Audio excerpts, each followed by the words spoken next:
But here's the question. If you were in their position, would you choose survival or dignity? Let me know in the comments.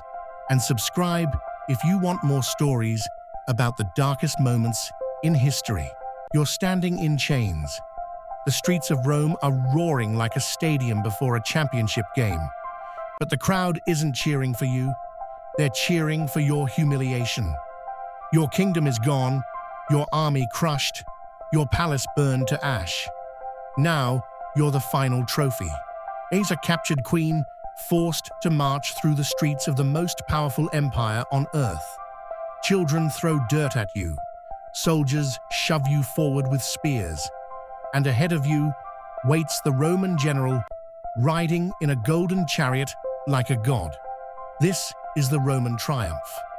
To Rome, it's a victory parade. To their enemies, it's a public execution of dignity. And for many queens of the ancient world, there was only one way to avoid it: death. Basically, Rome's ultimate victory parade. The Roman triumph was the Super Bowl of ancient propaganda. When a general conquered a powerful enemy, Rome rewarded him with a massive celebration. Imagine the entire capital shut down, thousands of soldiers marching, gold and treasure piled high on wagons, exotic animals from conquered lands, paintings showing battles and massacres like giant victory posters. But the most important part of the parade wasn't the gold, it was the prisoners, and captured kings, generals, and sometimes queens. They were forced to walk through Rome in chains while crowds mocked them. For Romans, this wasn't cruelty, it was a message. Look what happens when you challenge Rome. The conquered ruler wasn't just defeated, they were transformed into entertainment. Why this was worse than death? In many ancient cultures, honor was everything. A ruler losing a battle was bad, but being paraded like a circus animal, and that was unimaginable humiliation. You weren't just defeated, you were erased. Your power, your dignity, your legacy, all stripped away in front of hundreds of thousands of people. And the worst part? The parade wasn't the end. After the celebration ended, most prisoners were quietly executed. The Romans believed the gods demanded a final sacrifice. So surviving the parade didn't mean freedom. It only meant dying later, which is why many rulers decided they would die on their own terms instead. Queen Arsinoe, the sister of Cleopatra. One of the most famous victims was Arsinoe IV, the younger sister of Cleopatra.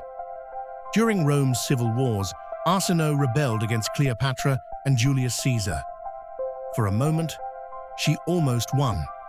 But Rome doesn't forgive rebellion. Caesar defeated her forces and captured her. Instead of killing her immediately, he saved her for something much worse, his victory parade in Rome. Imagine being a young queen, dragged across the Mediterranean in chains, forced to march through Rome while thousands scream insults, while your sister Cleopatra watches from the royal balcony beside Caesar. Arsinoe survived the parade, but the humiliation haunted her for the rest of her life. Years later, Cleopatra convinced Rome to have her assassinated anyway. The queen who refused the parade. But one queen refused to give Rome the satisfaction. Her name was Cleopatra VII.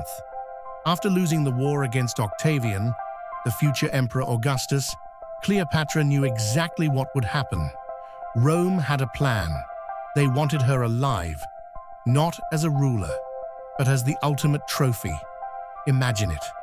The most famous queen in the world marched through Rome in chains, displayed like a captured animal. Octavian's ultimate propaganda victory. Roman politics better than most Romans.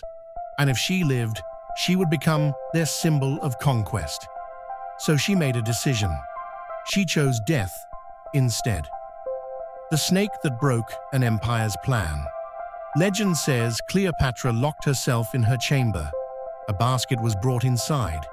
Hidden within it, an asp, a deadly Egyptian cobra. Instead of marching through Rome in chains, Cleopatra let the snake bite her. When Octavian's soldiers burst into the room, she was already dying. The Romans were furious, knowing they had lost their greatest prize. Without Cleopatra alive, their parade lost its most dramatic moment. Rome still celebrated the victory, but the queen they wanted to humiliate had denied them the show. The real power of the parade. The Roman triumph wasn't just celebration, it was psychological warfare. Rome didn't just defeat its enemies on the battlefield, it crushed their image, their pride, their story. Now, turning rulers into prisoners proved one brutal truth. Power is temporary. Today, you wear the crown. Tomorrow, you might be walking in chains while your enemies cheer. And that's why some queens chose poison, daggers, or snakes, because for them, death was freedom. But humiliation in Rome, that was a fate worse than dying. That's it for today. History is full of brutal power plays like this. But here's the question. If you were in their position, would you choose survival or dignity? Let me know in the comments. And subscribe